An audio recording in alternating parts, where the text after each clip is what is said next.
just like we were saying, those high net worth individuals who made one bad decision in the past, whether they did it themselves or whether they hired somebody who made a bad decision, they want to find a way to de-risk that. It's still discoverable, but for example, there's a difference between the open web and the deep web, right? And if I'm boring you, tell me, but this is the kind of geeky shit that I like, that gets me excited. I'm into it.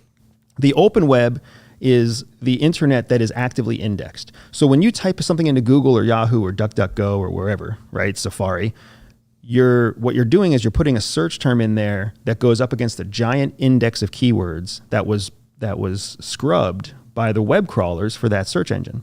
That's all considered open web. It means the information was put on a web page that was not protected, that was available for a web spider to scrub. In addition to that, there's also something called the deep web. And the deep web is not the dark web. The dark web is the illegal place where you buy marijuana and children and panthers. In that order. Or all at the same time. Or all at the same time. But Friday night for Mike Tyson. And a pigeon or two. But the deep web is still the legal open internet, but it's the web that's covered, that's protected by state laws, municipal laws, et cetera. So for example, your housing record is listed somewhere. Your taxes, how much you pay, your name, your address, your voting record, your voting history. All of that is public information that lives on the deep web behind a Texas government protected website. So the web crawlers on Safari and Google can't go there, but it's still available on the open internet.